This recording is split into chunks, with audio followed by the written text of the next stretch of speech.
Tyler, you've been reviewing game. Yep.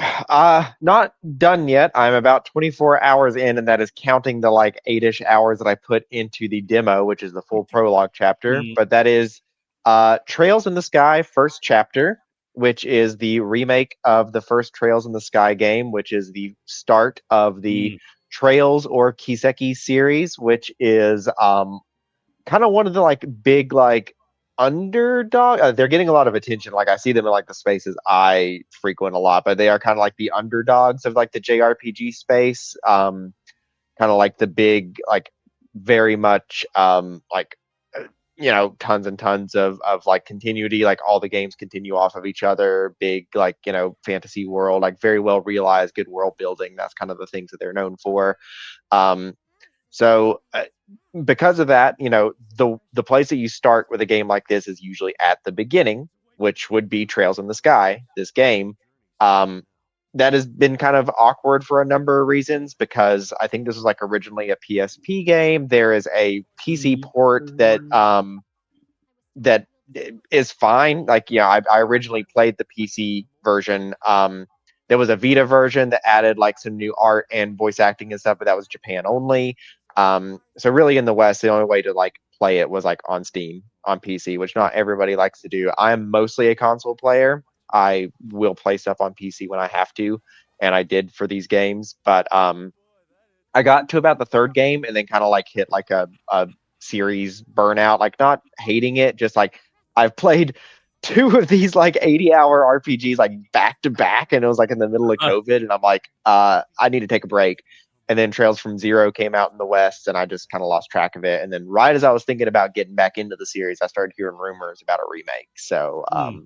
this is me coming back and committing to the entire Trails saga. So that being said, it is very interesting they went for a remake rather than a full remaster. Because I think a remaster would have been fine because it would have been in the same art style like Trails from Zero and Trails from Azure, and then they go to 3D in Cold Steel. But it it takes a lot of stuff that I know is from like later games. I know Zach has played like all the games. I think he's kind of the Falcom guy here, so he can speak up if he needs to. But but I know that like some of the newer games have like this hybrid system of real time combat for like quick battles if like they're super underleveled enemies, and then like you go into like the normal turn based stuff for boss battles and like Mm. regular fights. They And sure it's like do. that. Yeah, and it feels great. It feels really fun to play.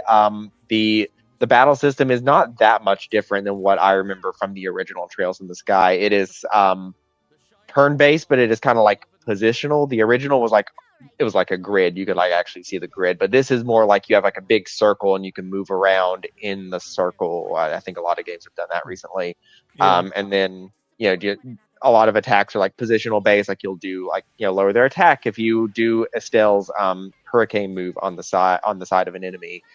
It's yeah, so like the battle system's been really fun to deal with, but really with a JRPG, we're here for the story, and the story is absolutely the standout here. And I know a lot of the twists because I played the game before and I've played the sequel, and it's a good one. Like if you like a good like long running fantasy series, like this is the one for you because I've been Kingdom Hearts pilled since I was 10 years old. The idea of like having to play every single game in a series, most people kind of are turned off by that idea. I love it. That is Mm. kind of what actually brought me to Trails in the first place was the idea of like, I like this in Kingdom Hearts. What other Okay. games are like this where I have to play every single game in order if I want to have the best understanding of the series? Mhm. And this is absolutely one of those games. So you definitely want to like look up the release order and play it in release order. Because it is one of those where you've got to just stick to it. It exists in like a very very long running world. It's in its own continent. Every arc takes place in a different country. So this is the first game, so that it takes place in Liberal, which is a kind of a smaller That's me, country that baby. yeah. um, it takes place in which is a smaller country that was recently like invaded by the Arabonian Empire. They were able to fight it Uh-oh. back with their use of kind of a new technology called orbital technology. which basically like lets people use like magic abilities and kind of like electricity, kind of like a catch-all for like, letting them kind of have like a lot of advancements in technology. So it is really it's a very interesting mix of like classic like high fantasy stuff, but then also like a lot of technology. Like they've got airships, trains, stuff like that, cars, and guns. It's always fun to have a fantasy game with guns. But so it main character Estelle, she is going to look for her father with her adopted brother Joshua, and that's kind of like the crux of the game. You're exploring the country. You are a bracer, which is kind of like a they're not really a police force. They're kind of like just like a citizen, like, watch group that kind of like takes on jobs protecting citizens from monsters, solving crimes and stuff like that. So you're going across the country, like, doing stuff as a bracer, looking for her father, and it's a slow burn. A lot of people say that like first chapter is a really slow burn, which can turn off some people. I really enjoy that slow burn. And it really kicks into gear with the second chapter, which I think they've confirmed is going to be remade as well. Yep. And probably the third game as well. There are 3 games in the Sky trilogy, and then after that, I'm not sure what they're going to do. The one thing that I will say about this game that I think is going to be kind of interesting if you do end up using this as a jumping on point to get into the series is I'm going to come at it from another game series that I've been playing recently, which is Yakuza. So Yakuza started with, I started the series with 0, which was a prequel. And then I played Kiwami 1, which is a remake of the first game, Kiwami 2, which is a remake of the second game, and then I moved on to 3, 4, and now I'm on 5. So I played 3 of the newest games in the series with very refined gameplay, a very refined like story stuff. And then Kiwami 2 is on the Dragon engine, which, has no load times when you're going into building, stuff like that. Feels very good. And then I went to Yakuza 3, which is very rough around the edges. There was like their second PS3 game, very rough combat, kind of like, feels like a lot of like mini games that people love are in very, very rough form in that. That is probably going to happen to people that play Trails this way. You're going to, if you wait for a remake of second chapter and then probably the third game as well, at some point you're probably going to hit that point where you're like, oh, well, now I've gone to the old stuff and it feels kind of weird. I can probably get over that. I will be just fine. I've been enjoying it with Yakuza. It hasn't really like deterred my enjoyment at all, even if they've announced like a Kiwami, or they haven't announced it, but there's rumors of a Kiwami 3. And I'll be fine with Trails, but I do think that some people are going to feel a little weird having to eventually go back to such an older game. I don't know if they're going to do like Trails from Zero and Trails from Azure. Those took so long to come to the West. Dude, yeah. And they are still in that old 2D pixel art style, which I love. I really love that. I kind of miss that in this game sometimes, but it looks so good in 3D. You do get the little sprite Really on the loading screens, which is cute. It's a really cute reference.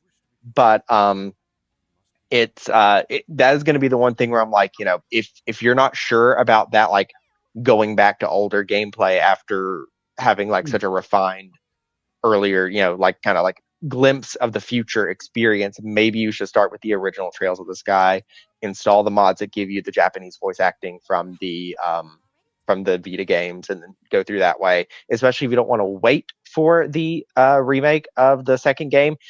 It'll probably come out pretty soon. It reuses a lot of areas, honestly, so it'd probably be pretty quickish for them to. These guys will pump out games like nobody's business, man. That shit's gonna come out so fast. It's not even gonna matter. Yeah, they're also really quick about getting games out, which I'm discovering as I'm kind of getting more into it. So that is like the one thing where I'm like, if you're not sure about that, maybe hold off. If you want to wait till the remake of the second game is out so you can marathon them both, that's great. I would kind of recommend maybe taking breaks between them so you don't get series burnout like I originally did. Because I will probably be ready for second chapter by the time they actually get it out. But no, I've been having a great time with it. It's felt really good to get back into this world and see it in 3D with English voice acting. It has been. I like to play a lot of JRPGs with my wife. Like I'll play and like she'll be on the couch and like watch the story and do other stuff during combat if she's like not interested in watching that or whatever. And the Japanese voice acting is great. Don't get me wrong, and I will do Japanese voice acting for a lot of stuff. But sometimes it's hard for her to pay attention if like she's knitting or something. So I really appreciate English voice acting for games that I'm playing with her, and that makes this a lot easier to do with her. And the English voice cast is great, and it's been a big game of like, okay, wait, I know that person. Who's that from? Oh, that's uh, um, you know, oh, he played Lelouch in Code Geass in the English dub, and oh, that's Cassandra Lee Morris. She did Morgana in the Persona games. So that part's been really fun, and the English voice I think a lot of the cast is consistent with the English voice acting in the later games. I'm pretty sure from what I've seen on Wikipedia and stuff like that. So that's great. In that case, I think the only games in the West without English voice acting again would be Zero and Azure. They did not do any English voice acting for those games. But yes, definitely play Trails. I've been enjoying my time with it a lot. It's a long game. I'm still technically in chapter 1, which is really chapter 2 because there was a prologue. But also to keep in mind of how long it is, whenever I got sent the review code, which was about a week and a half ago, I wasn't done with the part that the demo covered yet. So I just loaded up. I just redeemed the code and jumped into the full game, and also have trophies missing because they didn't unlock where I played it in the demo, which is a little annoying. But I think that's a PlayStation thing. But, are you playing it on PlayStation? Yes, playing it on PlayStation 5.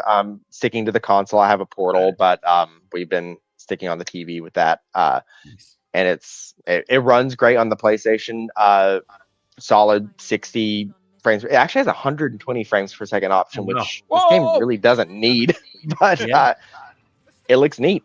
I've toggled between it a couple of times. I was like, I'll stick to the 60. You can kind of tell the dip in the quality enough to where I'm like, 60's fine, especially for a turn-based game.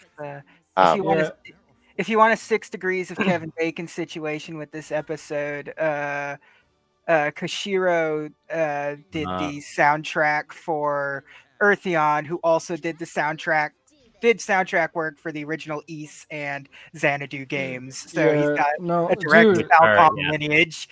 dude. So the Falcom, they have an in-house band, and they fucking rip. They're awesome. I want to just kind of add stuff here. Just as the person that normally would have reviewed this game. So the things that I've seen like about this game that just are little notes that I just want to touch on is the script it's different. It's not like bad where it's like so drastically different, but it's like the amount of like love and like kind of like anguish that went into that original script and like the differences is kind of interesting that they redid the script because they already have a really amazing version of the game already. There's like just like it's very they've trimmed it down, but also you got to think about it. It's a very thick, game. Like they're like books long of text, So it's like there's gonna be edits there. And there's a lot of minor scenes that don't have voice acting as well, which I think did have voice acting if you had the voice acting mod for the PC version, which isn't a huge deal. I'll just read it out loud. But I mean, like that's just like normal for like JRPGs at this point. But I want to just kind of say something. So like he keeps Tyler kept reiterating it's this like long form story, and like the most recent one that I played, Trails Through Daybreak 1 and 2, you play as a cop in one of the other nations that the nation that you are a part of in this game are warring against, and they're kind of in there's been some things going back and forth like weapons of mass destruction type sorts of things, right? But in that game you get to in the games going forward, you get to kind of see the like socioeconomic and political impact of all these wars that you're a part of in different stories. Because like all the stories kind of take place within different organizations in these nations. Like one, you're in the bracers, and the second one, you're part of this like combat school that are like your children being trained to fight in war, like with these big, massive mechs and like the kind of implications of that. And then in this one, you're like a beat cop. So you get to see all these different kind of levels of this encompassing world that you, the player, have so much context for because you've played the games, and the characters don't have context, but what they're saying adds to the tapestry, right? It's really impressive how they're able to kind of do this. But also, like I always say, these dudes, they be spitting out games every year. East is like consistently awesome, and the Trails games are consistently like mega, like 1,000-page book JRPGs. So it's like it's really. I think Gung Ho helped do some stuff on this one, which is good. They're the publishers. I think at least in English, I know Xseed was the original. I hope they had some help with development because like I always say in the Discord, they're a team of like 55, 60 people, and they're pumping out 2 games a year. It's like wild. Yeah. Come on. But yeah, they make amazing games. Play East 1 and 2, 2 of my favorite games of all time. And also that series also has a consistent story told throughout. It's told out of order, which is kind of fun. So like you'll hear the main character's age, and you're like, okay, so this one happened this time. So it's like really fun, but it's still a consistent story too. They're just crazy over there. Anyways, buy this game. I think. It's really good. And definitely like by the time you finish this one, the remake for second chapter will probably be out, and then just put the other games on your wish list on your platform of choice and just buy them whenever it's on sale. Which is what I've done. I've got like basically the whole rest of the series on my wish list, and I'll be like, okay, there's a sale. Which one of these are on sale right now? But no, very, very good game. Definitely looking forward to finish it. I'll probably try to like write like a full review when I'm at least closer to the end. I would say the end, but you might not actually get a written review out of me until like January. So right.